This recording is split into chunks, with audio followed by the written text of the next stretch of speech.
Boa noite, sejam todos bem-vindos e bem-vindas à 24ª Noite Literária. Eu sempre conto a mesma história, que é o privilégio que foi chegar junto com o projeto da nova biblioteca. Ele estava lá desenhado, pensado. E aí, quando eu cheguei e me mostraram, eu falei, a gente precisa de um projeto pedagógico à altura do arquitetônico, né? Porque um espaço é só um espaço se a gente não construir uma forma de ocupá-lo. E aí a gente queria transformar esse espaço em lugar, considerando as práticas já existentes, e elas eram muitas, e ampliando para novas formas de ocupar. E esse tem sido o desafio da Biblioteca Padre Charbonneau. Como é que a gente avança, sempre guardando o legado, né? Então, nós temos ali parte do acervo do Padre Charbonneau. Naquela sala, os adesivos vão contando sobre os livros que ele escreveu. Aquela sala recentemente inaugurada tem uma relação com o legado. A gente foi transformando a biblioteca num lugar tão gostoso, tão agradável, com aulas, com atividades, que os alunos que queriam silêncio absoluto começaram a reclamar da nossa alegria, com razão. E aí nós construímos ali 17 núcleozinhos de silêncio absoluto. E foi inaugurado há uma semana e lota. Ou seja, é muito bonito ver uma escola que guarda essa experiência do espaço de estudo em várias manifestações. E uma das experiências que nasce com a biblioteca é o que a gente chama de noites literárias. Então, a gente, na pandemia, sobreviveu também em função desse fórum. Nós temos ampliado para outros modelos. Fizemos uma oficina com a Andréa Del Fuego de produção de textos com famílias, educadores, professores. Foi muito boa. A gente começa na quinta-feira agora uma segunda versão de uma leitura compartilhada ali, estudada, junto com a professora Thais, do ensino médio, do livro Um Defeito de Cor. Temos mais de 80 inscritos, e a gente tem o prazer de receber aqui, nas noites, sempre, quase sempre, alguém fala, li um livro. E aí a Bia falou, li um livro. E quando a Bia fala, li um livro, a gente lê o livro que ela leu. Quando a gente consegue, porque ela não lê um livro só. Então, quando ela chegou com este livro, O Que é Meu, do José Henrique Bortolucci, a gente falou, nós precisamos fazer isso, e a Bia o receberá. Então, a gente tem o prazer de ter hoje aqui um professor. Essa escola gosta de professor. Gosta, ela acredita muito que uma sociedade que caminha para o risco precisa de muitos professores por perto, muitos. E gosta muito quando um educador da nossa escola, hoje a nossa diretora da educação infantil, que não está com pouco trabalho, porque, como vocês sabem, a gente está ampliando a educação infantil do Santa para a primeiríssima infância, e abriremos o ano que vem grupos 1, 2 e 3, ou seja, os bebês usarão o uniforme amarelinho. E já temos muitos bebês inscritos para chegarem aqui à nossa escola. Então, é um prazer ver a diversidade do público. Agradeço a todos e passo a palavra para a Bia Gouveia receber o nosso professor e escritor José Henrique Bortolucci. Vamos?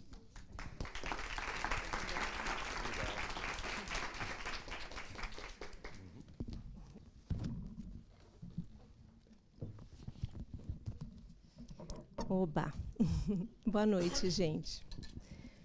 Super feliz de estar aqui com o Zé. Obrigada, Débora, pela apresentação.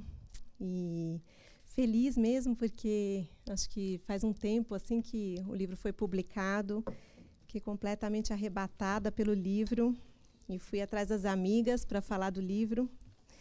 E muito feliz também, porque era você que tinha escrito o livro e eu preciso contar essa história, né? Então, queria começar dizendo como eu conheci o Zé.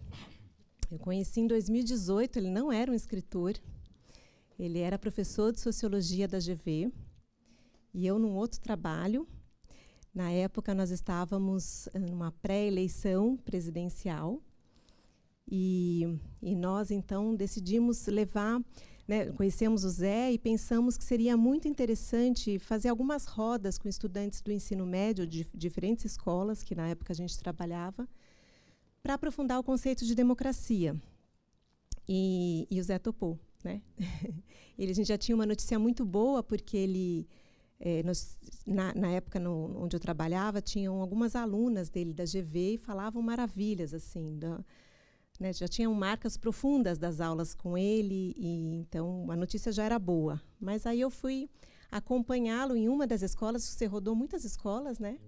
No Brasil todo. Brasil todo. E eu fui em uma acompanhá-lo na Barra, no Rio de Janeiro. Já temos aí algumas camadas.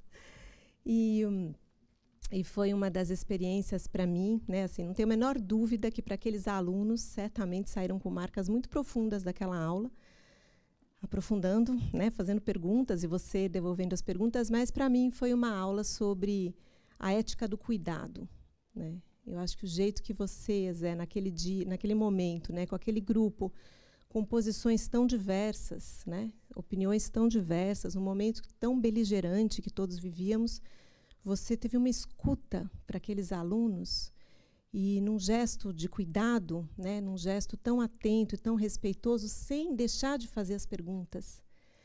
Mas, para mim, ali foi uma inspiração para o que poderia ser uma democracia mais cuidadosa. Então, eu saí dali pensando muito nisso, né? Falei, puxa, que alegria, né, de conhecer um professor com essa posição, que é quase que uma radicalidade do que pode ser a interdependência, né? A interdependência com o outro, a interdependência do laço. Como você, me parece que já tinha muito certo, né, que você vai se constituindo na presença do outro. Então, eu queria contar que, antes do escritor, eu vi esse professor, e achei muito bonito a Débora ter trazido, né, que era um professor, porque foi essa a experiência. E depois, lendo a revista Piauí, eu vejo um trecho do livro, do que viria a ser seu livro, né, que foi publicado uns meses depois, e fiquei também absolutamente arrebatada por aquela escrita. Alguém falou hoje, que foi a Isadora, que está aqui, que falou, nossa, eu li a primeira página e falei, pronto, agora eu vou ter que ficar nesse livro aqui. E foi um pouco essa experiência. Eu falei, nossa, e é o Zé que...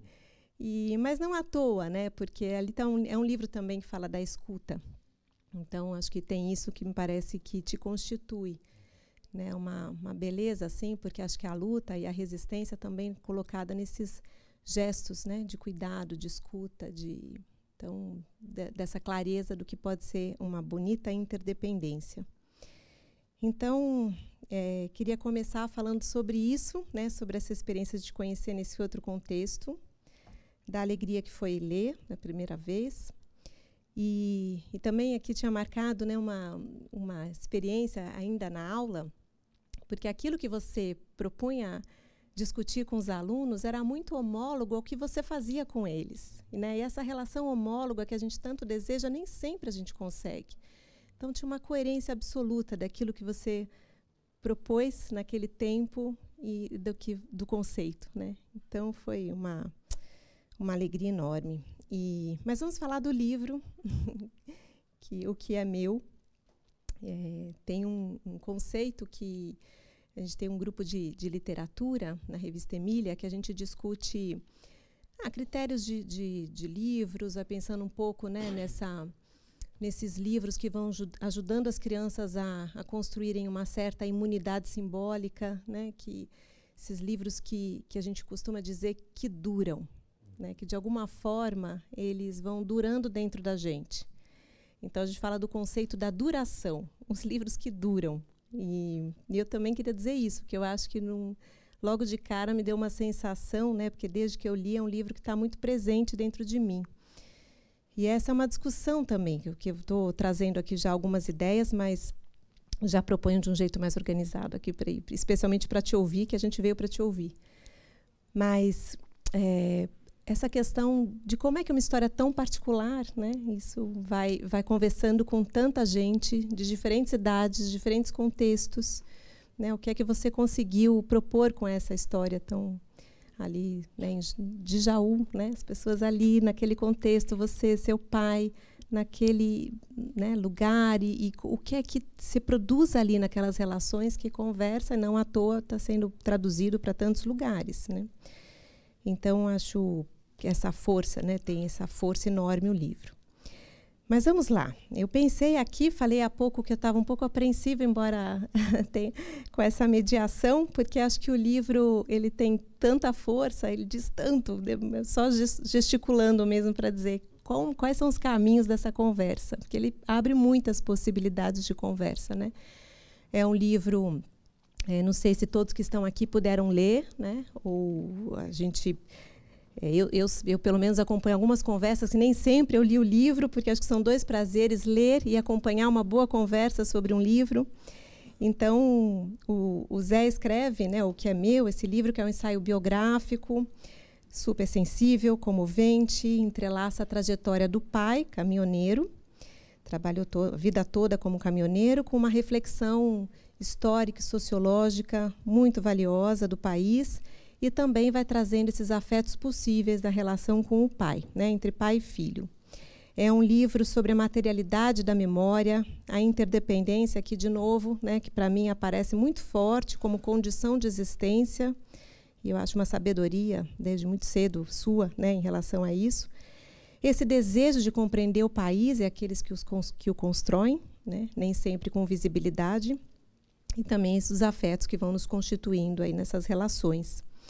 Então, ele abre muitas possibilidades mesmo de conversa, né? Porque ele, além da questão da trajetória do seu pai, dos recortes históricos, né, tem uma polifonia, porque tem as vozes, né, do sociólogo, né, do professor, tem também o filho e tem o leitor, que acho que você traz muitas referências, né, da sua experiência de leitura, e também do escritor, da perspectiva da linguagem, que eu acho que é um outro ponto que pode ser um bom caminho.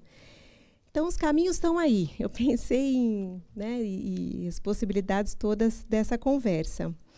E aí eu estou pensando aqui em trazer alguns, e a gente começa essa conversa e circula aqui a palavra, porque vai ser muito bom fazer uma conversa com todos. Aqui. Pode ser assim? Então, vamos lá. Bom, pensei em começar falando da escuta, né? Eu falei de te conhecer num contexto em que aquele primor, né, de encontro, de aula, e da sua escuta tão valiosa. E há pouco tempo vi uma apresentação com a Eliane Brum, falei para você agora há pouco no café, né? E a Eliane Brum falava da escuta como principal instrumento para quem deseja uma vida viva, né? E essa escuta, né, ela dizia assim, de uma escuta em que, para de fato acontecer, você precisa se despir da sua pele, né, e de fato ir se aproximando, né, se deixar vestir da pele do outro. Então, uma pessoa, né, uma escuta é quando você se deixa atravessar pelo outro, né, você vai entrando no mundo do outro. E aí eu queria, né, se você puder começar trazendo dessa experiência de escuta do seu pai. Né? Acho que pode ser um começo aqui. Bom, Bia, muitíssimo obrigado a todos aqui presentes. É uma honra, um prazer estar aqui, falando num colégio. Até comentei com a Bia, eu tenho muitos amigos que estudaram aqui, nunca tinha vindo ao Santa Cruz, e é uma primeira vez que me honra muito, né, por estar aqui entre pessoas que estão interessadas em falar desse livro, em falar sobre esses temas que o livro toca, e por fazer isso dentro de uma biblioteca, né, que eu andando por aqui antes com a Sandra e também um pouquinho ali por cima, fiquei pensando na biblioteca como acho que o lugar que eu mais gosto de estar no mundo. Eu acho que o paraíso é uma biblioteca. Eu não sou o único leitor que diz isso, não é original essa frase, porque eu acho que ela nos toca, né? Nós somos muito leitores, e fico muito feliz, né, Débora, você dizer que é uma biblioteca barulhenta, né? Porque eu acho que a biblioteca e o mundo da cultura e o mundo dos livros é essa mistura entre a introspecção, entre uma pedagogia da solidão, que é fundamental para que a gente enfrente o barulho do mundo, e esse barulho estando presente, né? Uma biblioteca é uma biblioteca aberta ao mundo, né? Aberta ao fora, a transparência, que acho que tem um sentido muito forte também, né? Da biblioteca transbordando para o mundo e o mundo entrando também na biblioteca. E eu estou falando isso não só como uma matéria de introdução, mas também porque eu acho que tem muito a ver com escuta, com o tema que você colocou aqui para a gente começar. Bia, eu acho que tem algo que nos forma como leitores, né? E eu acho que por estar inspirado, por estar numa biblioteca, eu vou falar muito sobre minha experiência de leitor hoje, que é uma capacidade crescente da gente imaginar outras possibilidades. Né? Outras possibilidades de ser no mundo, outras possibilidades de mundos, outras possibilidades de relação, outras possibilidades de questões que nós nunca nos levantamos, e por aí vai. Né? Ela faz com que a gente possa imaginar que o mundo é muito maior e potencialmente infinito. Né? Talvez por isso a Biblioteca do Borges seja o grande texto do século XX, talvez um dos mais belos da história, para falar da biblioteca como uma possibilidade do infinito. A biblioteca como infinito. E o infinito também é um finito do sentido. E o sentido também se faz, né, nesse peso, nessa sorte, nesse azar, que é ser dessa espécie, né, de espécie humana que cresceu, o cérebro cresceu demais, a gente aprendeu a linguagem, e a linguagem permite tanta coisa. Né, permite uma briga entre trogloditas num debate na televisão, e permite que a gente expanda a nossa capacidade de entender o mundo, de entender o humano, de sermos. Então, acho que não tem. Acho que a leitura é uma grande pedagogia da escuta. Né?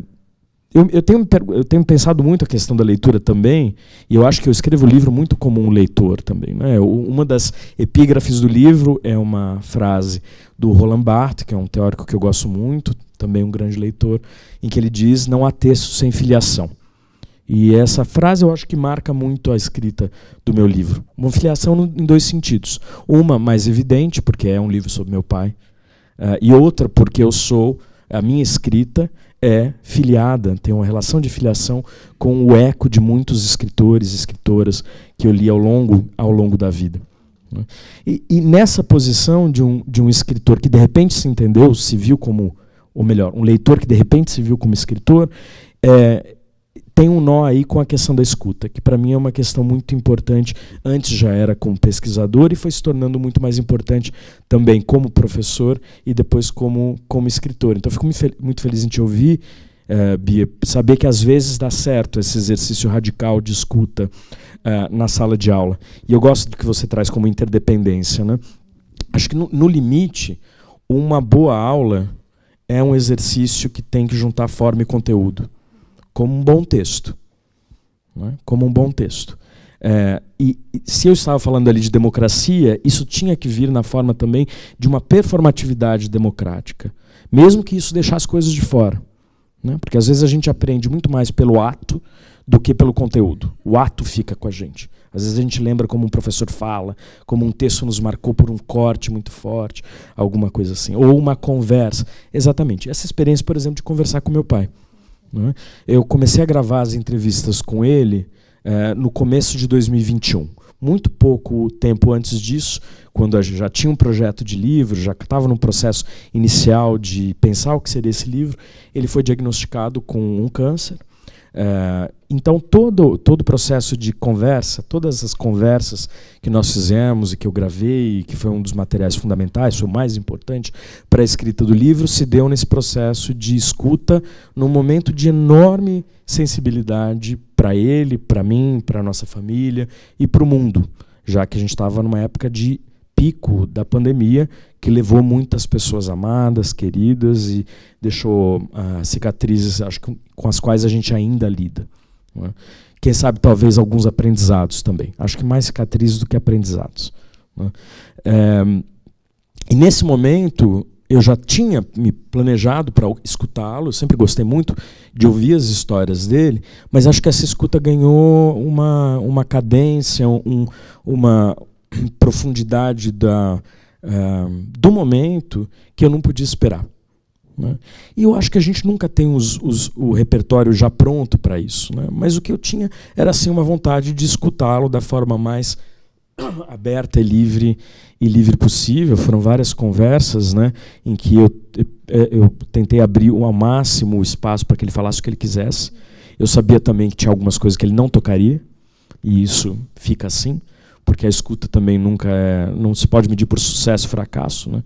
A escuta é uma troca, e a troca não tem placar, né? Nós dois crescemos juntos nessa troca, e foi algo que realmente eu não vi outra maneira de escrever o livro que não transbordando essa escuta para a escrita do livro. Então, escutá-lo mudou radicalmente o livro, porque mudou na forma, mudou no conteúdo, evidentemente, e eu acho que muda também na forma como ele é lido está sendo lido pelos leitores, né? Não, muito bom, porque é isso, é como você escuta, né? Como você foi escutando, e essa trajetória, né, do seu pai, que é, né, caminhoneiro, e que ele vai... É muito interessante sua análise também como, né, um sociólogo, porque ele vai fazendo política, né, mas ele não quer falar de política. Então, como é que você foi também entendendo e atribuindo, né, nesses vários momentos em que você vai ouvindo a trajetória dele, e vai juntando, né, essa sua escuta, e que vai modificando também, como você transforma isso em livro, né, como você transforma em escrita, com uma análise tão incrível assim, né? Essa parte eu achei muito bacana, assim, desse micropolítica, né, o que era uma micropolítica, e você dialogando com a macropolítica, né? Tem trechos incríveis assim, né, dele... falando, por exemplo, não só, depois eu quero entrar na questão da linguagem, mas dele perguntar, da questão da linguagem mesmo, eu estava lembrando da arquitetura lá, depois já falo sobre isso, que aquela é muito boa, das casas. Mas, enfim, vamos voltar aqui para essa questão que você trouxe, né, de que a escuta que é tão atenta e que vai transformando, porque é da linha da interdependência. E aí, Zé, então vou entrar na linguagem, porque toda hora que eu vou pensar num exemplo é da linguagem, que eu achei também uma das forças, né, do livro, quando você vai mostrando essa micro e macro política e esse distanciamento, né, do filho que vai ascendendo, né, assim, do ponto de vista acadêmico, intelectual, social, e o distanciamento que vai acontecendo, né, também pela linguagem. E é muito interessante, né, pensar nisso no sentido de que havia um outro léxico, né, o jeito que vocês conversavam, como que ele narrava alguns eventos históricos e como você narrava os mesmos eventos históricos, né? Então tem, por exemplo, na página 100 e 101, né, do livro, que quando você se referia à paralisação, né, dos caminhoneiros em 2018, você pensava nas palavras classe, precarização, sujeito histórico, democracia, cooptação, consciência. E ele pensava muito em palavras da sua vida prática, né, que era frete, carga, combustível, transportadora, patrão, impostos, pedágio. E essa eu acho uma análise tão bonita assim porque que você próprio, né, faz referência a Annie Ernaux também, que é uma outra escritora que a gente encontra no livro dela, e essas reflexões, né, de uma linguagem que vai provocando um distanciamento, né? E ao mesmo tempo, quando você também consegue, né, usar a sua própria língua, é quando você acertou, de certa forma, as contas com seu pai, né, usar a sua própria língua. E eu fiquei pensando um pouco nesse assunto, porque a gente costuma falar na língua de nascimento, língua de origem, e você foi mudando também a linguagem, né, no decorrer, todos nós, assim, acho que tem uma mudança. Qual é a sua língua? Né? Qual é a língua? Porque a língua nos constitui, né? Essa língua de nascimento de origem também nos constitui, mas tem uma outra. Assim, qual é a sua? Poxa, que pergunta difícil, Bia. Eu acho que é uma língua curiosa, é uma língua em mutação, né?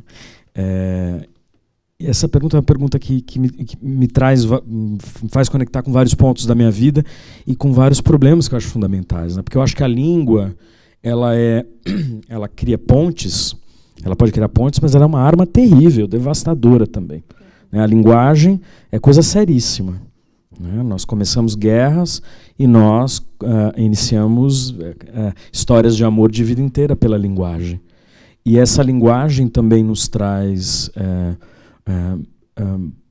nos constitui enquanto sujeitos naquilo que nos é de mais potencial, bonito, criativo, transformador, mas às vezes pequenas frases nos marcam pela vida toda, como uma cicatriz, né? Então eu acho que a minha língua é uma língua que ela é porosa em certo sentido. Eu sei que ela tem uma marca, digamos, que é o tornar-se classe média, alta, educada, porque muitos de nós passamos. Isso passa por uma certa educação da linguagem, mas eu também vejo, por exemplo, que na minha linguagem tem ecos de processos formativos muito anteriores digamos, à universidade, né? Eu falo, por exemplo, que eu tenho uma voz de altar, porque eu era coroinha e interpretava Jesus Cristo nos teatros da igreja. A igreja foi muito formativa para mim. Então, a linguagem dos padres, que eu ouvia, padre como um tipo de intelectual para a minha infância. O padre como aquele que, né, interpreta a Bíblia e compartilha, intelectual orgânico, né, para citar o velho Gramsci. Intelectual orgânico de uma certa situação de classe do interior do Brasil, na qual eu fui formado também. Também marca a minha palavra. Eu acho que os textos que eu li, os livros que eu li, marcam minha linguagem profundamente. E é claro que o jeito de falar da minha mãe e do meu pai, dos meus avós, são muito marcantes. Então, isso também eu menciono no livro, como de repente eu me vejo soltando palavras ou frases que são palavras que circulavam na minha casa quando eu era criança, né? Do meu pai, como está muito presente do livro, mas minha mãe também. Minha mãe é muito criativa linguisticamente. Às vezes ela inventa umas palavras. E são palavras que passam assim. E às vezes eu estou conversando com o meu irmão e falo, será que essa palavra existe? Assim, existe fora de casa ou a mãe inventou? E às vezes a gente tem que fazer uma pesquisa para saber se é um dialeto familiar. Então, tudo isso é parte do que eu chamaria da minha linguagem, né? Mas eu acho que mais do que isso também, porque linguagem também é o escutar, eu acho que eu sou encantado pelos registros de fala e de escrita que eu ouço por aí, né? Então, isso também eu acho que é parte da dimensão receptiva, né, da minha linguagem. Eu gosto muito de ouvir como as pessoas falam, de como elas conseguem descrever seus mundos de formas muito diversas. Então, por exemplo, agora me lembrei agora da minha avó, que também era uma figura linguisticamente incrível. Ela nunca foi para a escola. Eu menciono, né, a avó Isaura, menciono no livro, mãe da minha mãe. Ela aprendeu a ler com o irmão dela, que ensinou o ABC na mesa da cozinha. E eles tinham uma Bíblia e um dicionário. Ela foi juntando as letras, foi juntando as sílabas, e ela se tornou uma grande leitora. Ela lia de tudo que chegasse até ela, sem nunca ter entrado numa sala de aula.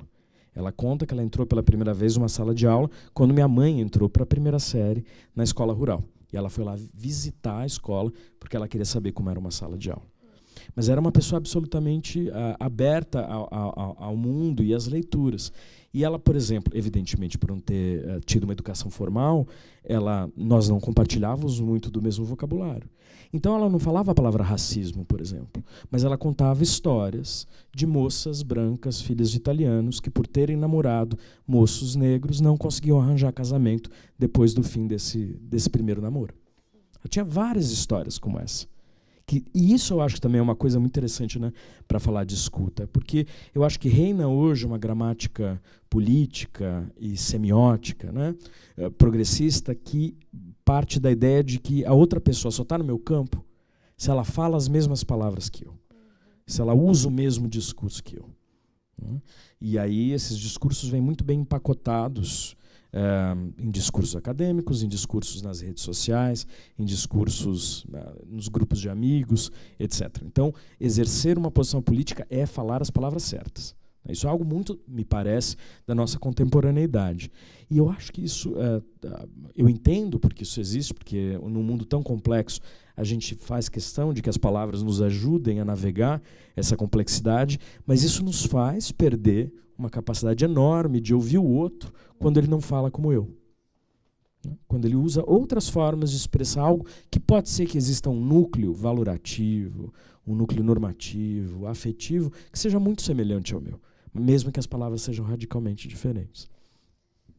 É isso, se deixa, né, entrar de fato no mundo do outro, essa escuta, né, verdadeira assim, de entrar. Eu acho muito bom te ouvir. Me lembrei aqui, né, dessa sua última fala, dessa linguagem que mais contemporânea de alguns grupos, que até tem um esvaziamento, né, assim, você vai tendo, fica esvaziado, né, tem algumas palavras que a gente vai escutando em contexto que você fala. Mas tem uma parte, né, tem um momento do livro que você está contando para o seu pai que você estava estudando, estava fazendo um doutorado sobre a política da arquitetura, né, e habitação e da habitação popular. E ele diz, fala para eles que os pobres precisam de casas maiores, né? É disso, né? É exatamente isso, assim. Então, ele falou que precisa ser... É isso, que não tem nada melhor do que o seu pai falou, né? Então, eu acho uma sabedoria enorme, Zé. Até lembrei aqui que eu tinha colocado que eu fiquei muito admirada que você foi percebido muito precocemente como um menino de uma inteligência acima da média, né? Um menino prodígio. Você foi para a Rússia, né? Você foi para a Olimpíada participar muito cedo. Eu falei, meu Deus.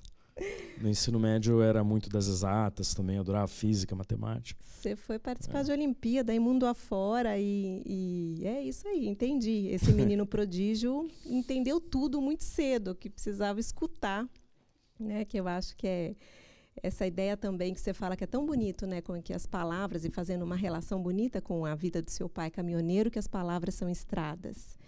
Eu acho que essa parte também achei muito, né, além de se escreve muito bem, mas essa ideia de que com as palavras que a gente consegue conectar pontos entre o presente e um passado que não podemos acessar. E aí junto com essa sua escuta tão, né, especial. Então, e aí entrando ainda na linguagem, né, tem essa diferença do léxico do seu pai, né, e o seu. A gente deu exemplo aqui da paralisação, mas também queria entrar num outro léxico, que não é só a questão de um determinado vocabulário, jeito de usar, mas também uma concepção, porque tem uma parte do seu livro que eu acho muito sensível, que é a do campo médico, né? Então, você está contando da doença do seu pai, como foi acompanhá-lo. E esse também me parece um caminho aí de conversa que você traz no livro, que é essa compartimentalização, né, do corpo, que é essa linguagem que é muito amarrada a protocolos, né? Você sabe que na pandemia a gente falava na educação infantil, né, na primeiríssima infância, que a gente dizia mais colo, menos protocolo. E eu acho que cabe aqui também, né? O que é esse mais colo e menos protocolo? Ainda mais juntando com o que eu falava no início, de escutar você e pensar nessa socialização dos cuidados, né? O que é isso também nesse outro campo? Então, essa parte do livro, o jeito que você vai analisando, né, o que é esse corpo tão fragmentado, o que é essa linguagem dos médicos. E também me lembrei de um livro que, há muitos anos, que eu li do Oliver Sacks, o neurologista, neurolinguista, e ele abre um livro que chama Um Antropólogo em Marte. Ele abre dizendo que não devemos perguntar que doença a pessoa tem, mas que pessoa a doença tem. E acho que é muito nessa linha. Queria te ouvir um pouco sobre isso, né? Pensando no mais colo e menos protocolo. Eu acho nesse momento, então, da escrita do livro, logo no início, né, quando eu soube do diagnóstico do meu pai, isso se deu no final de 2020, antes então das entrevistas, mas quando eu já estava mergulhado existencialmente na escrita do projeto, e ele já tinha topado também fazer, ele recebeu esse diagnóstico, o que nos levou à conclusão de que eu escreveria o livro todo durante um tratamento de câncer. Então, não bastava já os vários problemas de saúde que ele já tinha, coração, rim, etc., uma série de coisas. Meu pai teve uma série de problemas de coração aos 48 anos, quase morreu, muitas cirurgias. Eu descrevo um pouco disso no livro também. Então, aí ele tinha 78 anos e um diagnóstico de câncer de intestino. Existe um hospital do câncer em Jaú, um hospital referência. Ele faria todo o tratamento ali. Né? E nesse meio tempo, eu passei a acompanhá-lo, né? Eu junto do meu irmão, às vezes meu irmão, às vezes uma prima, enfim, sempre tinha alguém com ele, por vários motivos, né? Primeiro porque é indispensável para ajudá-lo, mas também por um outro motivo muito específico. Ele não ouvia o que os médicos falavam, né? Já estavam com um pouquinho de problema de audição e também com as máscaras. Ele simplesmente era como se o médico fosse uma tela branca na frente dele. E mesmo a gente pedindo para falar mais alto, na maioria das vezes isso não funcionava muito bem no ritmo de um hospital público muito grande em que as pessoas são protocolos, para usar a palavra, as pessoas são protocolos. Porque tem que se fazer o que é possível da forma mais eficaz, mais rápida possível, né? Pelo menos na situação que a gente enfrentou. E nesse contexto eu passei a me interessar muito pelos mundos da medicina e das doenças, e dos doentes, dos acompanhantes dos doentes, né? Como é que às vezes existe uma dança de palavras ali para que as coisas sejam ditas ou não sejam ditas, para esconder coisas do paciente ou para expor da forma possível, de como é que existem relações de hierarquia. Isso é muito conhecido por todo mundo do campo médico, do campo da saúde, na verdade, hierarquias que são avassaladoras num hospital e que isso implica impactos enormes para a vida do paciente. Como é que existe um massacre das pequenas burocracias, então a coisa do papel, você espera muito tempo, depois você tem que esperar mais 2 horas para pegar um papel. Parece pouco perto de um câncer, mas não é pouco, é enorme. Vai ficando enorme, porque essas burocracias vão se somando e vira como quase uma doença paralela, né? Quase como um mal paralelo a ser combatido, né? A ser vivido e atravessado da forma possível pela família e, evidentemente, principalmente pelo próprio paciente. Então, observar isso me fez entrar num universo linguístico, humano, social, profissional e tudo, e das burocracias, que eu conhecia muito menos, né? Que eu passei a conhecer mais acompanhando meu pai, e saber também que tinha gente que naquelas situações faziam, perdão pelas metáforas viscerais, né? Das tripas coração, né? Fazer das tripas coração para que tudo fosse o melhor possível, sobretudo as enfermeiras e auxiliares de enfermagem.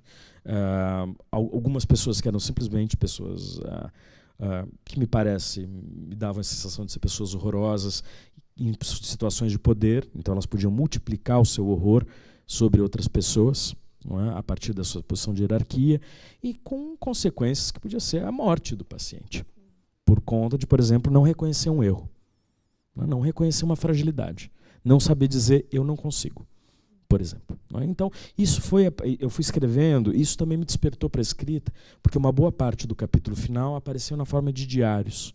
Então, acho que é a parte do livro que tem uma escrita mais do presente, mais angustiada, porque era muito esses diários do acompanhamento da saúde do meu pai. Mas também acabou se expandindo para que a temática do câncer aparecesse como uma metáfora importante no livro. Uma metáfora para o capitalismo brasileiro, para o desenvolvimento brasileiro, e outras metáforas também conectando o individual ao coletivo, por exemplo, cicatrizes com as estradas e tudo mais. Então teve uma contaminação linguística aqui, né, positiva, de ter acompanhado meu pai nesse processo.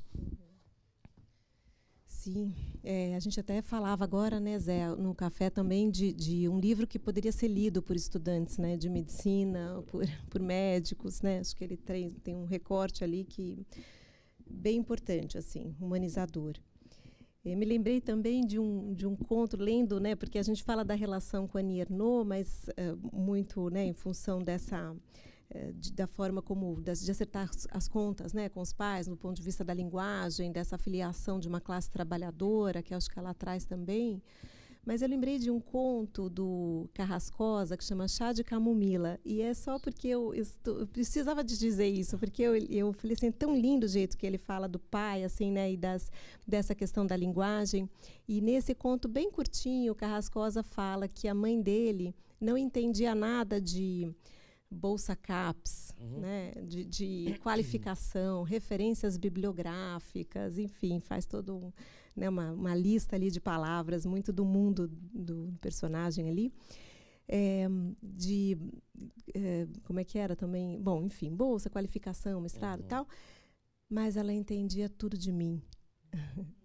Então, quando chegava cansado, sabia que eu precisava de um chá de camomila, chama Chá de Camomila o conto, né, e levava e tal. E eu também fiquei muito sensibilizada quando você conta também das marmitas, do seu pai cozinhando para você, né? Então tinha algo que ele sabia muito, né? Ele sabe muito de você, mesmo com os anos em que eu sei que vocês ficaram afastados em função até do trabalho dele e tudo mais. E aí você fala um pouco do refúgio da leitura, que eu quero entrar nessa de você leitor, mas só fazendo essa ponte, né? Porque eu acho bonito, muito bonito assim, né? Estamos distantes, mas ele sabe muito de você. Mas vamos lá, eu vou continuar aqui por mais um caminho, depois a gente circula aqui a palavra, quem quiser fazer parte aqui da conversa, vai ser um prazer. Mas eu queria te ouvir, você já falou isso agora há pouco, né? Me lembrei também de uma frase do José Mindlin, o bibliófilo, né? Famoso pela coleção de livros raros e por toda a experiência de leitura. Ele escreve um livro para falar da experiência dele como leitor, e ele fala: a vida é melhor para quem lê do que para quem não lê. É simples assim. E você estava trazendo um pouco isso, né, das leituras. Você fala, inclusive, de ter sido um refúgio para você, e fala de um sonho, né? Me lembrei que você conta um sonho recorrente na infância, em que guiava seus amigos até a biblioteca da escola para salvá-los de um imenso monstro que atacava a cidade. E na biblioteca vocês estariam seguros. Estamos seguros. E pensando nessa sua experiência da leitura, que para a gente é sempre muito bom ouvir, né? Conta um pouco assim como é que você foi se tornando um leitor e esse refúgio que você diz também, né? Você traz muitas referências de leitura no seu livro, né? É bonito que eu acho que a vida é melhor para quem lê também, porque nos ajuda a compreender um pouco mais do mundo, né? Como é que Machado, o Proust, que você traz as Madeleines, a Virginia Woolf, a Morte de Ivan Illich, quando fala da relação com os médicos, né? Do Tolstói, também se dialoga com ele, a Annie Ernaux, Guimarães, que abre, né, o livro com a Terceira Margem, a gente também falava há pouco do Grande Sertão. Então, são esses autores que a gente vai lendo e que vão nos ajudando a compreender um pouco mais do mundo, né? A gente vê com os nossos olhos e com tantos outros olhos. Isso já nos dá uma dimensão, enfim, não vai salvar o mundo, né? Mas vai ajudar a viver melhor, né? A leitura. E aí pensei de você contar para a gente, né, um pouco sobre essa sua experiência aí com a leitura, da infância, da adolescência e também agora.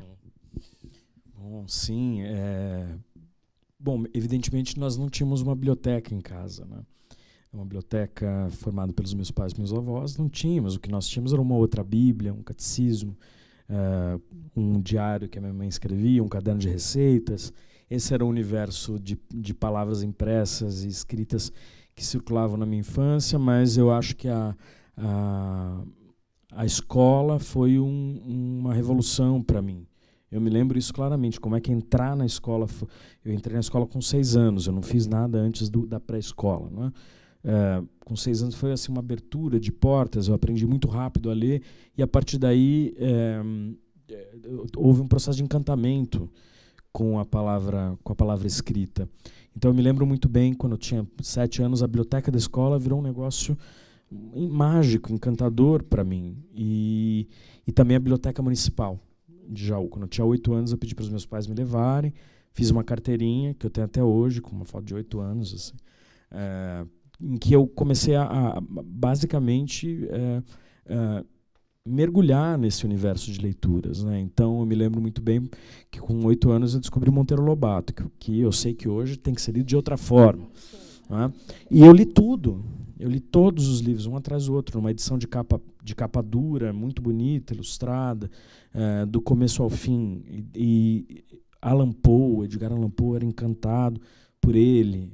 Nunca fui muito de quadrinhos, curioso, porque poderia ser, eu acho mágico, mas não era muito parte do meu universo. Mas os livros para crianças e adolescentes, e depois veio, acho que esses momentos marcantes que você falou, que os livros que duram, né?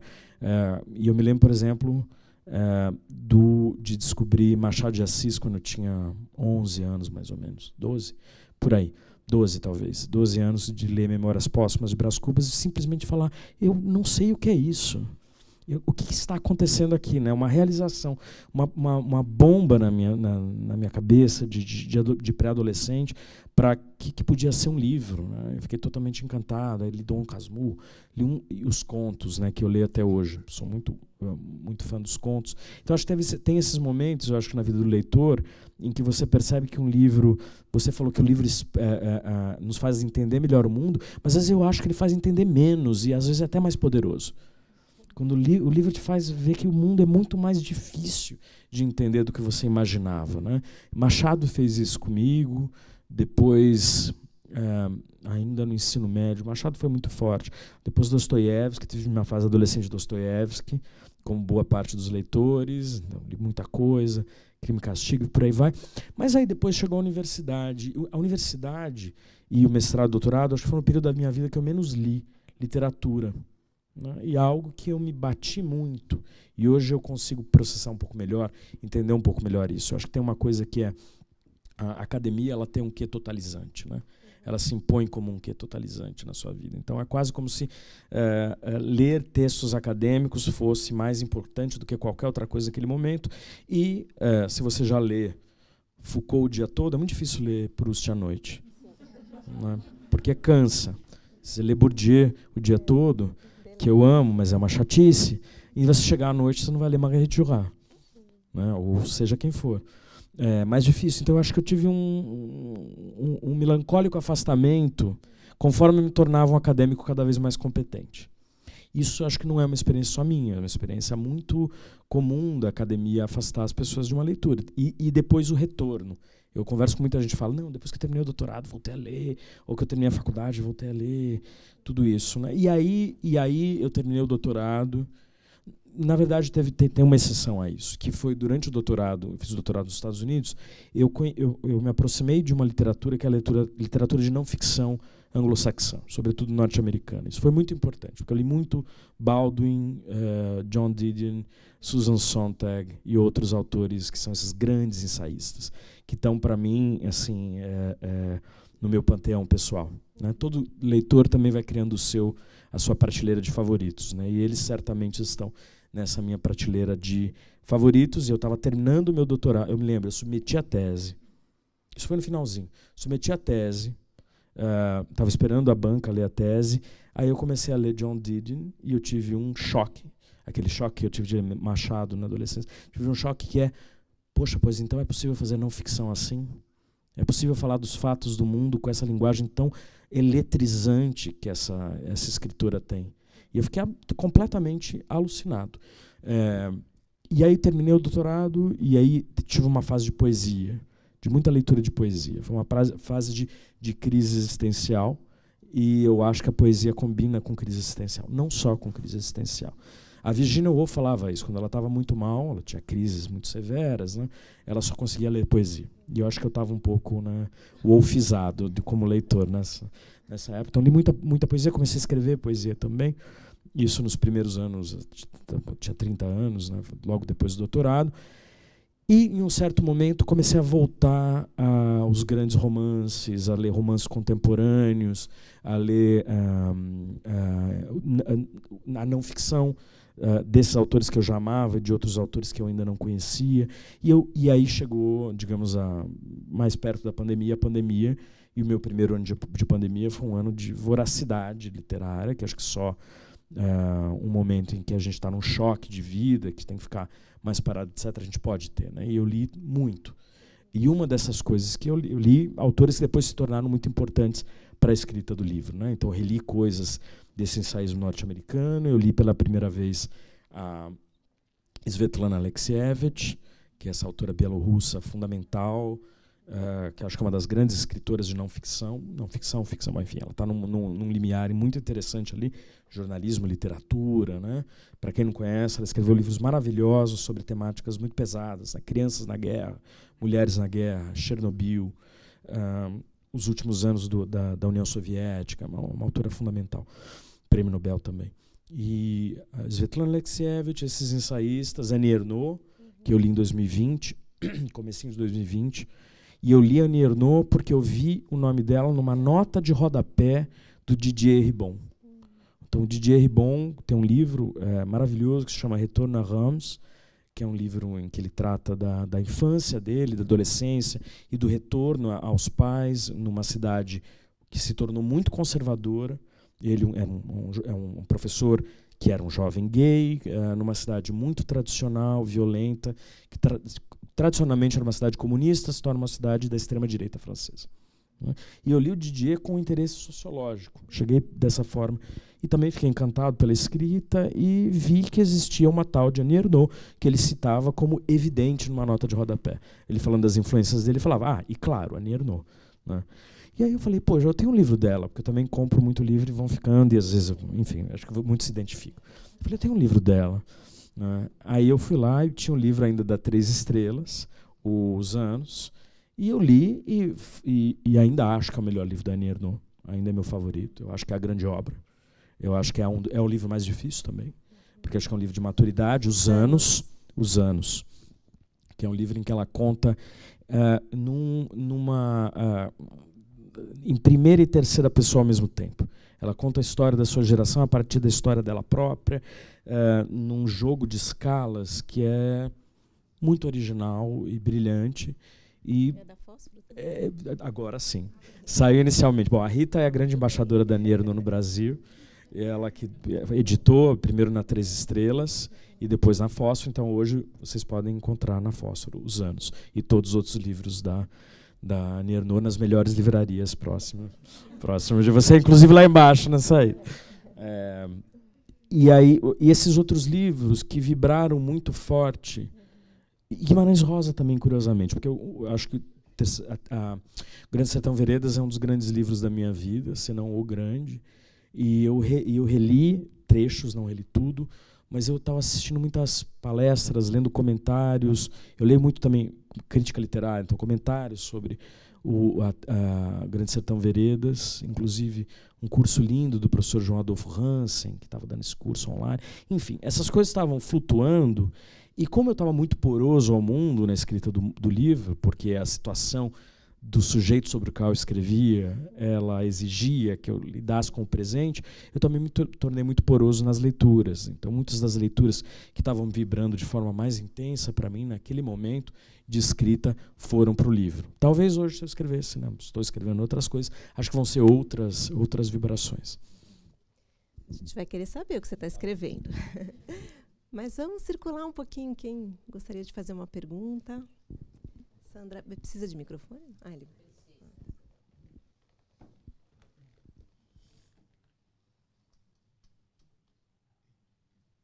Ei. Boa noite. Parabéns. Antes de qualquer coisa, meu sincero agradecimento. Foi um encantamento, usando a tua palavra, foi um encantamento ler teu livro. Eu me chamo Zelita, eu sou fonoaudióloga, trabalhei por 38 anos na Escola Paulista de Medicina, lecionando no curso de fonoaudiologia da escola. Tem muita coisa para falar do teu livro, mas duas me encantaram.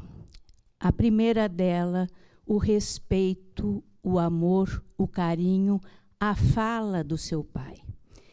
O meu trabalho de mestrado é sobre diferença de linguagem. É exatamente mostrar que o indivíduo que fala diferente, ele só fala diferente. Ele tem uma linguagem tão rica quanto aquele que vai para a universidade. Ele se faz entender tão bem quanto. Basta escutá-lo. E a outra coisa que me encantou foi a sua escuta, e aí eu me coloco também no papel de educadora. Como é bom a gente escutar autores que nos ensinaram tanto. Você citou alguns deles, do que você escreveu, e eu me lembro de todos os autores que me ajudaram a escrever esse trabalho sobre diferença de linguagem, e sobre tantas outras coisas. Então, esses dois itens me encantaram, principalmente a fala do seu pai. É um respeito, é um carinho, é um amor que vocês devem estar percebendo que eu estou ficando emocionada, minha orelha está vermelha e está quente, porque foi isso que aconteceu durante a leitura do livro. Eu me encantei. Muito obrigada.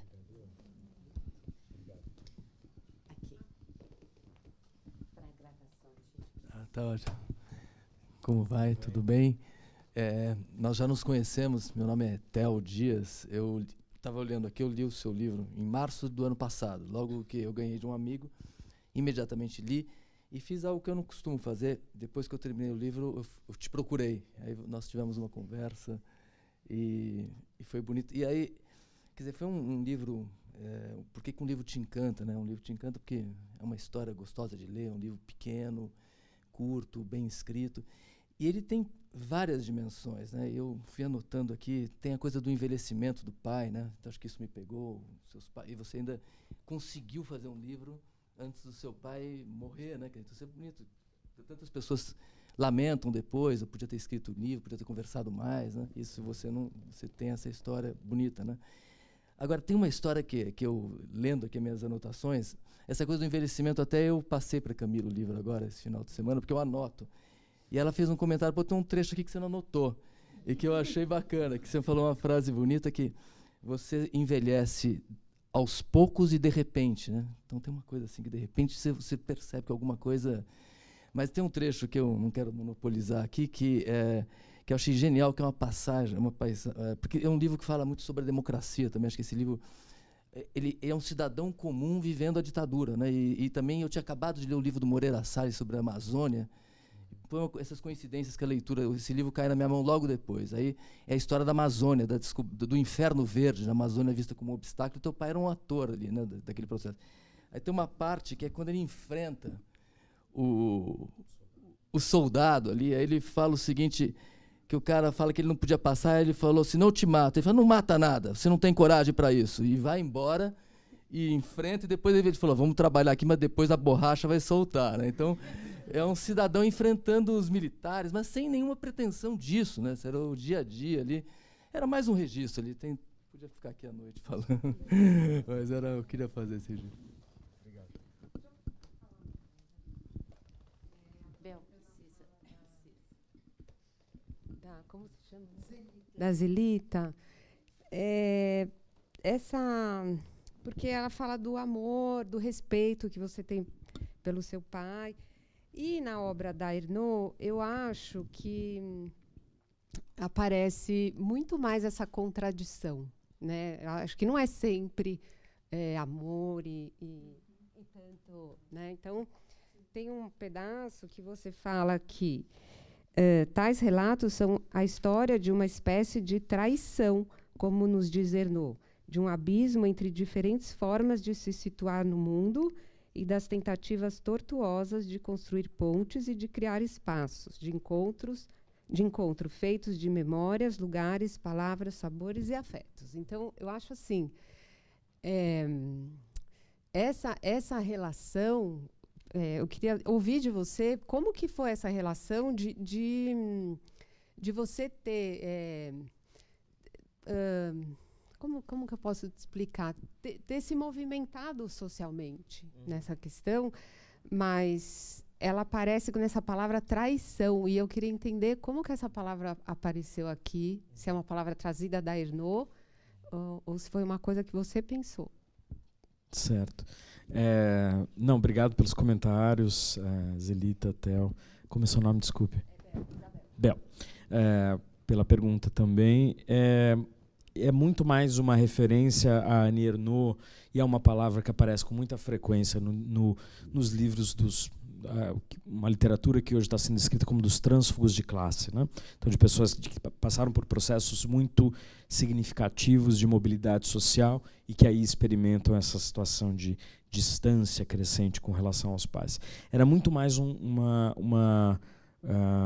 diálogo com ela, mas de uma perspectiva que eu não queria que fosse explícita. Então, eu não queria dizer, Annie Ernaux, aqui me parece que eu tenho um outro jeito de ver.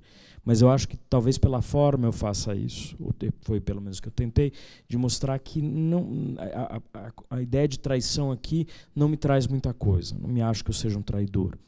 Não acho que eu seja um traidor, ou não acho até mesmo que a palavra traição seja uma palavra que nos ajude muito. Eu entendo o porquê do uso da Annie Ernaux, acho que tem também a coisa da vingança, que aparece muito no trabalho dela, na obra do Edouard Louis, que é uma obra também na esteira desses trabalhos, aparece muito a questão da raiva, é um texto com muita raiva.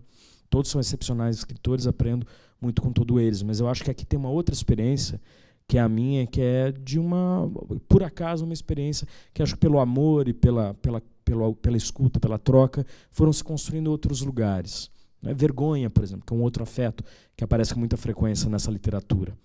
Não é? A vergonha dos pais, do jeito de falar dos pais, dos espaços, ou então a vergonha que os pais sentiam, enfim, uma vergonha cruzada nessa experiência conflitante de classe, que não é algo que é parte da minha existência. Talvez porque a sociedade brasileira seja muito diferente da francesa, eu acho que essa é a primeira questão, e acho que a segunda também porque eu acho que eu tive muita sorte, que tive pais muito hábeis em lidar com situações muito diferentes, né?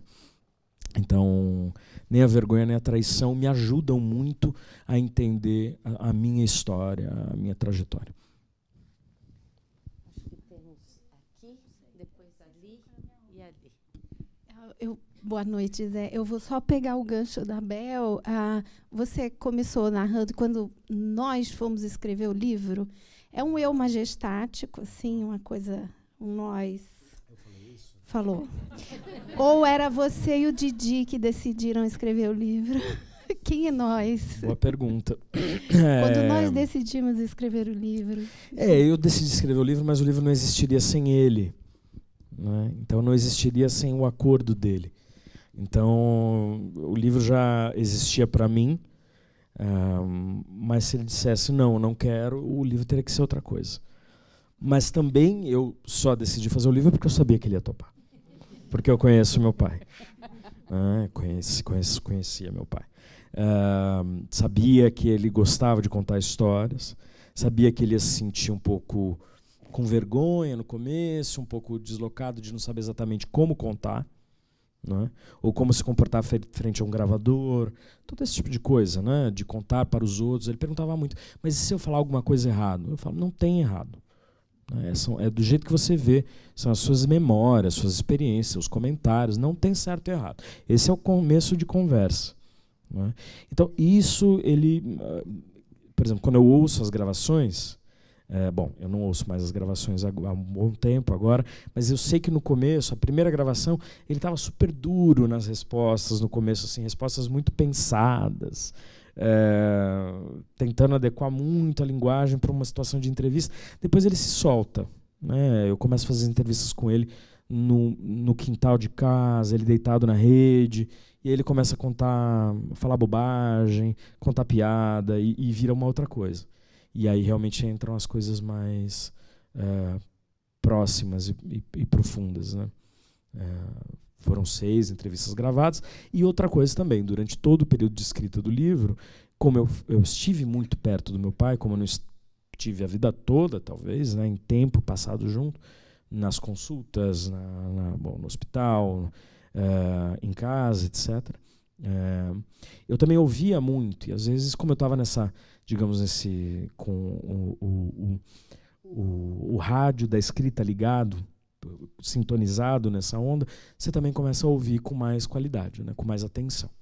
Né? E aí eu comecei a anotar coisas que ele falava, me lembrar de coisas que ele já tinha dito antes. Então foi por aí. Eu, desde o início do livro, quando eu comecei a ler, eu fiquei muito impactada e fiquei muito surpreendida, porque o tempo todo eu pensava no livro da Annie Ernaux, que eu tinha acabado de ler. E eu fiquei muito surpreendida como a sua escrita era completamente diferente. Né? E eu acho que tem a ver justamente com esse distanciamento, né? E quando você começa a sua fala hoje, você fala da sua curiosidade, né? Eu acho que também tem a ver com essa curiosidade, talvez, né? Porque são experiências até que semelhantes, mas que vocês lidaram de formas completamente diversas. Né? Queria que você falasse mais disso, porque é muito diverso mesmo. Sim. E, para mim, estava muito, muito presente, porque eu tinha acabado de ler o livro. Uhum. Então, queria que você falasse um pouco mais disso. Sim. Talvez conectando com uma discussão um pouco maior sobre o lugar da Annie Ernaux, né? Claro, ela é o grande nome da autoficção francesa, com todo o mérito, Prêmio Nobel, fiquei felicíssimo, e explodiu no Brasil, felizmente, pelo interesse dos leitores, pelo trabalho da Fósforo e pela repercussão internacional e tudo mais. A Annie Ernaux é importante para mim, mas ela é importante para mim como escritor, junto de uma série de outras referências, né? Então, eu acho que, como escritor, eu não estava tão próximo da Annie Ernaux como muitos dos leitores estão. Isso não é uma ideia de ler direito, não ler certo, nada disso. Nós lemos a partir de quem somos naquele momento, inclusive como leitores. Então, Annie Ernaux é parte desse caldeirão de referências, como uma autora americana que chama Meg Nelson também, que, aliás, recomendo muitíssimo que leiam. Como, por exemplo, o Baldwin, principalmente um texto do Baldwin escrevendo sobre o seu próprio pai. E como uma outra referência, que é uma referência fundamental, estrutural no texto, que é Homero, a Odisseia. Eu estava lendo a Odisseia e eu entendi que a Odisseia me dava uma estrutura para falar de relações muito importantes no meu livro. A Odisseia, de Homero, essa grande narrativa da viagem, né? Não sei se é o Nabokov que dizia que todo livro ou é uma Odisseia ou uma Ilíada, ou é uma guerra ou é uma viagem, que são as duas grandes metáforas da literatura ocidental, né? Estruturantes, né? Estruturantes da narrativa, e essa história de uma viagem, na verdade, são duas histórias. A Odisseia, ela começa com 4 cantos que se chama telemaquia. Pelos estudiosos chamam de telemaquia, porque é a busca de Telêmaco, que era o filho do Ulisses, ou do Odisseus, dependendo da tradução, o filho do Ulisses, Telêmaco, buscando o pai. Um pai que está distante, que foi para a guerra e não voltou. Então, o Telêmaco, jovem, para se tornar um homem, para se tornar um adulto com dignidade, honra no mundo, vai buscar o seu pai e vai ouvir as histórias sobre esse pai. Então, eu tenho um paralelo estrutural aqui que eu falei, poxa, aqui tem algo de muito interessante. E a Odisseia aparece de diversas formas no meu livro, algumas mais veladas, né? Seja pela brincadeira de Telêmaco, Ulisses, Zé Henrique Didi, seja pelas partes em que eu jogo trechos, faço brincadeiras, pelos nomes. Vou ter que ler de novo. Pelos nomes. Então, os 3 amigos do meu pai que estão no livro, Manelão, Nestor e Jacques, é o Menelau. Eu pego traços do Menelau, que é um personagem fundamental da Odisseia e da Ilíada, do rei Menelau, que foi quem Helena deixou Menelau para ir para os troianos, etc. Do Ajax, pequeno Ajax, que é um personagem da Ilíada, e do próprio Nestor. Então, são 3 personagens. O que eu faço? Eu condenso vários dos amigos do meu pai e tomo traços de personalidade ou de eventos desses personagens homéricos para compor a história de 3 viajantes, né? Então, quer dizer, tem vários livros que estão vibrando aqui, por isso que eu acho que eu escrevo muito como leitor, né? Eu não consigo desligar as referências enquanto eu escrevo. Acho que essa chave de leitura alguém já tinha sacado, não? É muito curioso, muito pouco.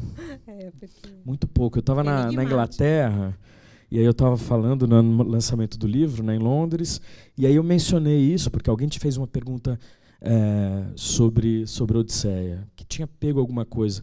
E aí eu falei isso do Menelau, do Nestor, meu tradutor estava na plateia e falou assim, eu não sabia disso. Eu falei, eu esqueci de mencionar. Não, teve, olha isso, curioso, um senhor em Oxford, que era professor de textos clássicos de grego, ele notou e mencionou. Acho que foi o único que falou assim, vi aqui que tem várias coisas. Eu falei, legal. Mas assim, é porque de fato não é necessário, não é uma pegadinha, não é uma coisa de é porque como escritor me foi um impulso, né?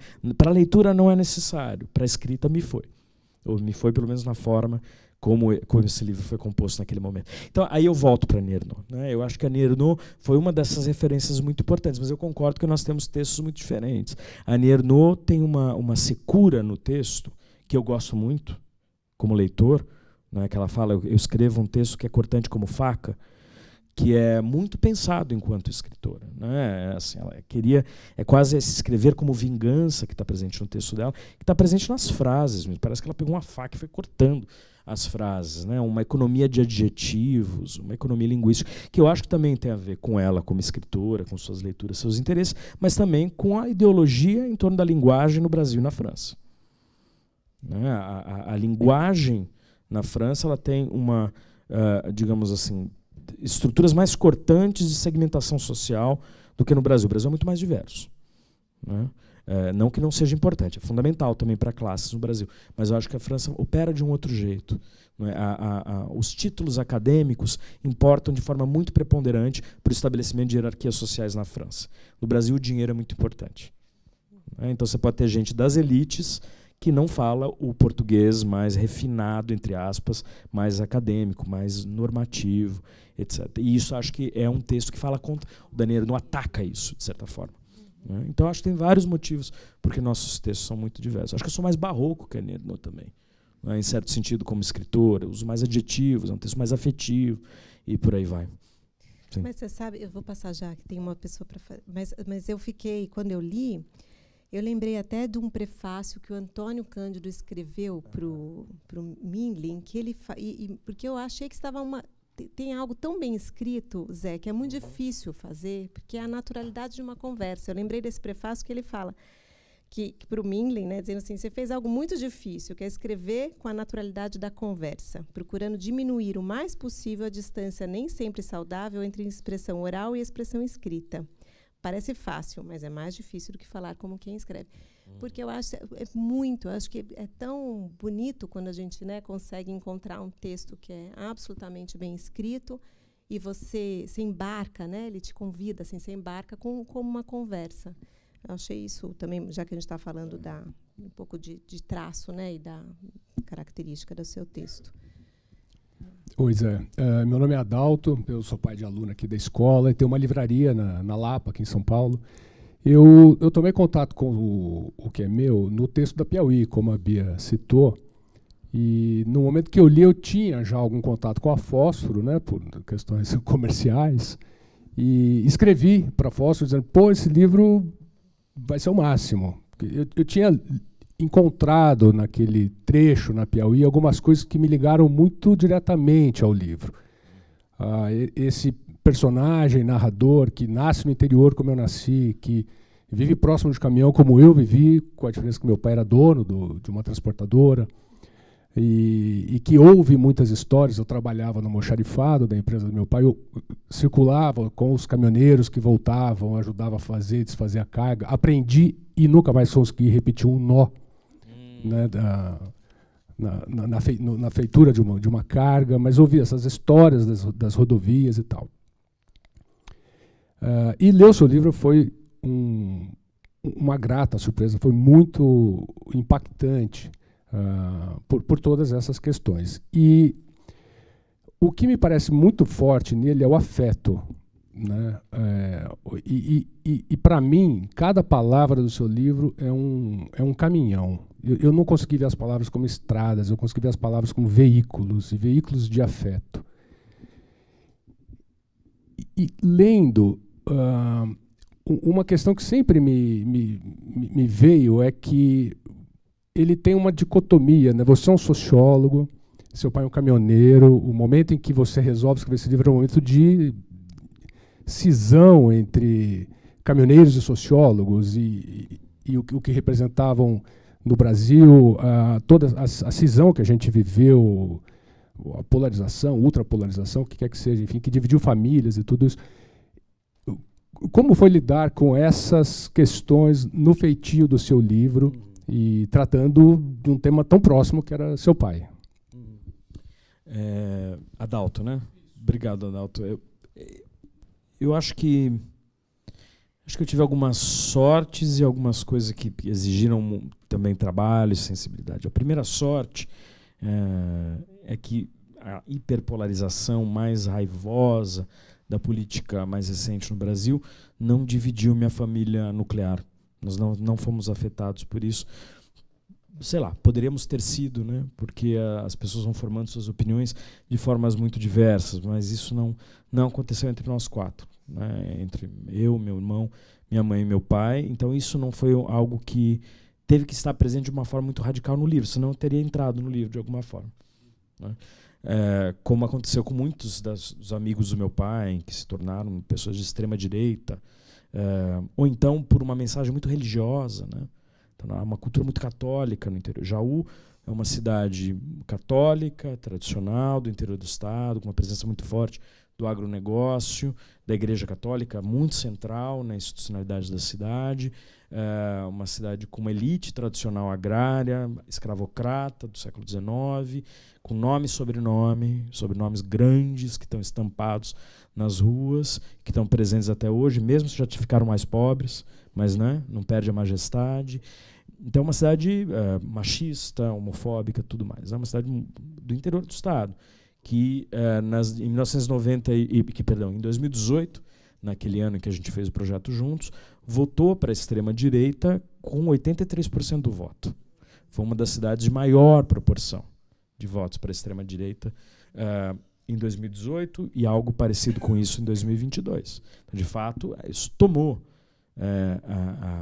as relações sociais, as amizades, a família, e dividiu minha família no sentido mais amplo, primos, tios, etc. Mas assim, da família mais próxima, não, felizmente. Acho que nos deu muita sorte. E eu não sei direito por quê, né? Minha mãe sempre teve uma ojeriza dando os nomes aos bois, né, ao Bolsonaro, por uma questão que ela sempre o associou a uma figura de homem que bate em mulher. Não que ele o faça, não é isso, mas ela falava assim, ele parece aqueles homens de antigamente que batem em mulher.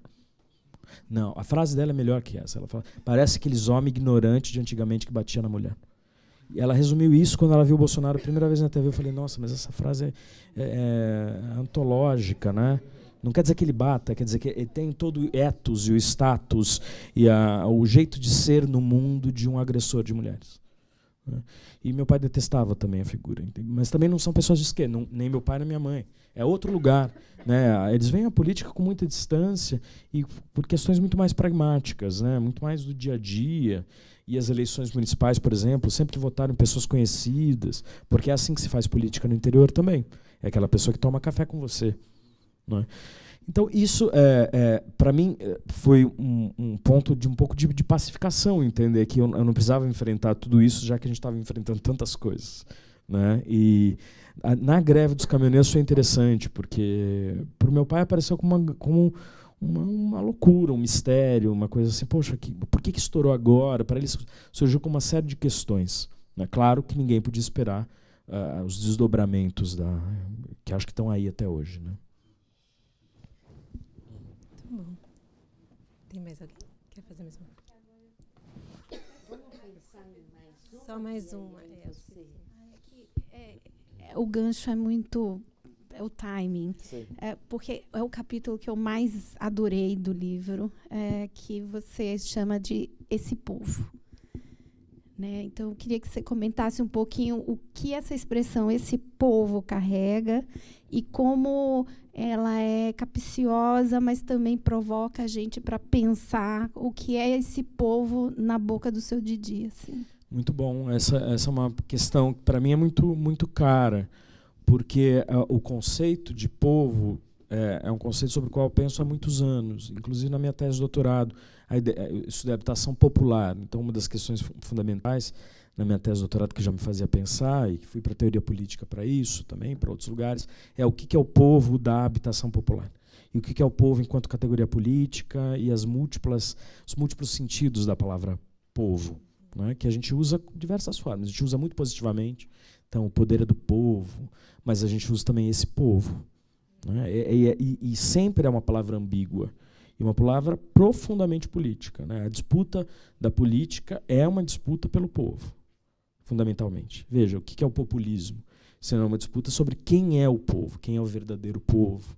Você pode ser um estrangeiro e ser parte de um povo, na Europa, por exemplo, a questão do populismo mais racista, mais xenófobo, etc. Então, para mim, é muito importante refletir como é que E não existe resposta definitiva de quem é o povo, o que constitui o povo, porque é uma daquelas categorias que só existem pelos usos linguísticos, né, que a gente faz no discurso político, no discurso social, etc. Isso do meu, eu coloquei esse título para ecoar um pouco essas várias questões. O que é ser um homem do povo? O que é ser visto como povo, como algo menor? Ou então um povo em movimento, dos trabalhadores dos transportes, por exemplo.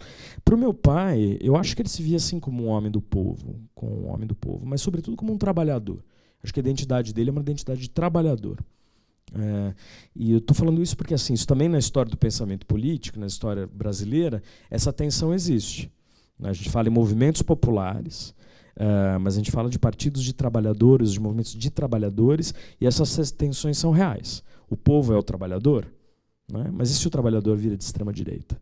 Ele continua sendo povo?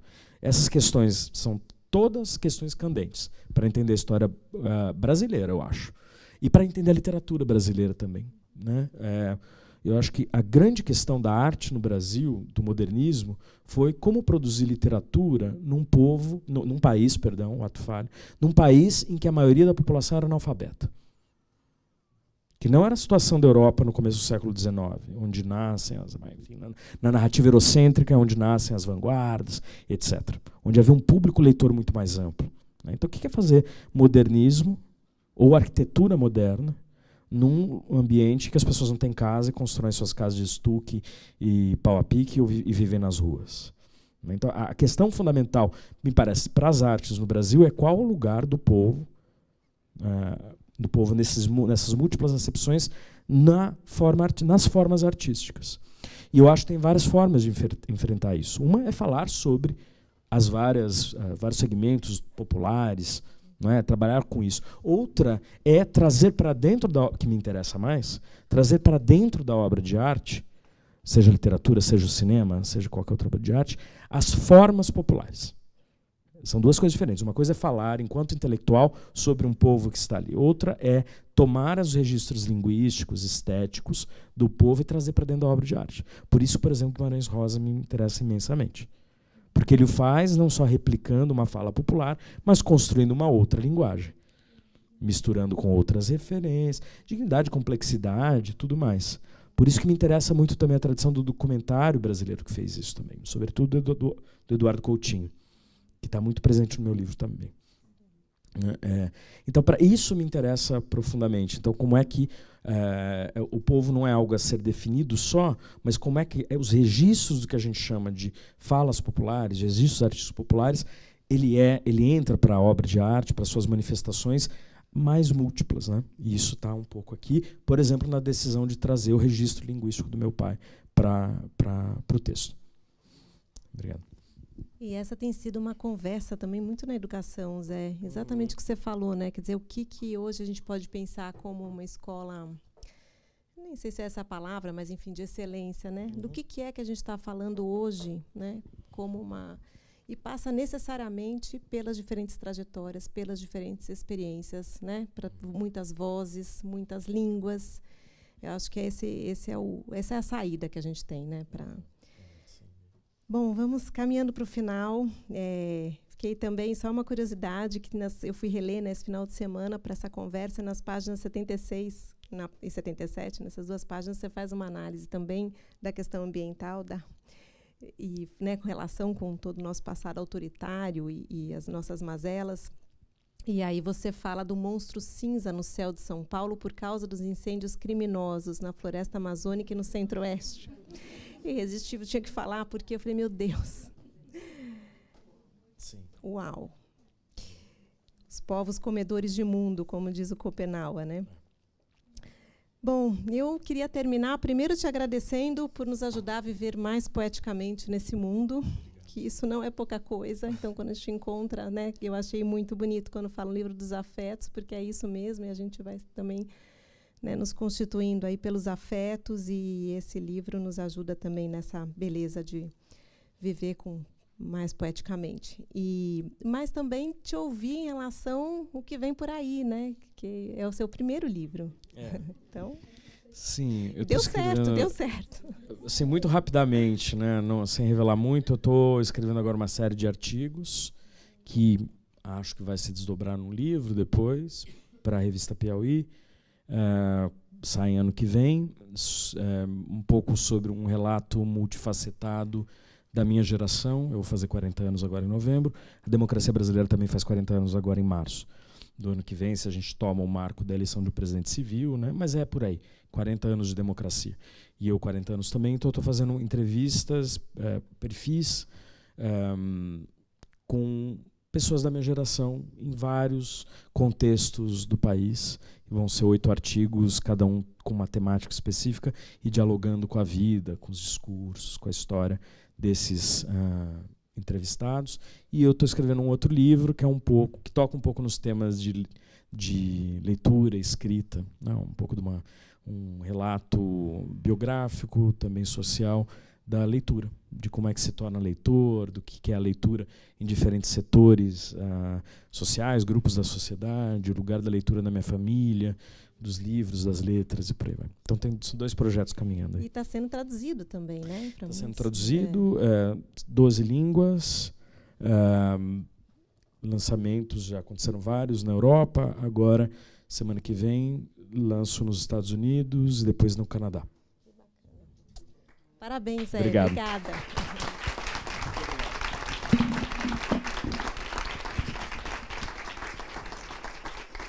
Queria agradecer, como sempre, a equipe da biblioteca, que pensou numa noite tão gostosa, a equipe do teatro, que ajuda a gente a ir construindo essa história também, para permanecer nas nossas redes, no YouTube. Temos algumas noites lá.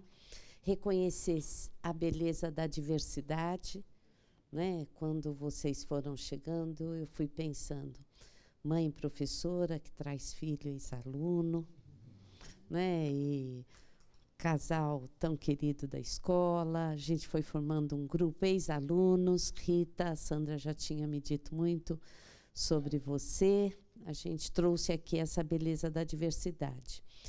E é de afetos mesmo, né? Porque eu acho que eu fui lendo e me emocionando e fui ouvindo você e ficando emocionada hoje. Pensando, mas por que eu estou tão emocionada? E fiquei pensando que talvez a gente tenha que te ouvir com a tua mãe. Porque quando você diz no livro que ela leu, eu pensava, mas como é que ela leu isso? Né? E o livro leva a gente tanto para a complexidade da formulação teórica, mas deixa a gente também num lugar muito cotidiano. Porque eu ia lendo e ia pensando, será que ele morreu? E eu não aguentei e entrei no Instagram. Porque eu precisava saber. Para continuar o livro, eu falava, ele morreu como se eu tivesse também numa novela cotidiana, querendo saber se eu podia me acalmar de forma ingênua, o que nunca é possível, né? A vida, talvez, quando você disse a leitura ensina a gente, talvez, a perceber que é muito difícil entender o mundo, tem toda a relação com a leitura que eu fiz do seu livro, porque ele vai deixando ali a complexidade presente o tempo todo da vida. Então, queria agradecer a todos, agradecer a Bia, que leu o livro, e que trouxe para a gente essa possibilidade, e você, e dizer que eu estava vendo a Ina lá no fundo, diretora do ensino médio, estava pensando, esse é um daqueles meninos que deve ter sido uma gracinha de aluno. Eu estava, Débora, não pensa isso. Eu estava pensando, já pensou esse menino na sala de aula, né, lendo mais que o professor, com certeza, o professor correndo atrás dele, e eu estava o tempo todo pensando, ele deve ter sido uma gracinha de aluno, né, e a pedagoga que habita em mim e que habita na gente, saudando o aluno que habita em você, tá bom? Boa noite a todos.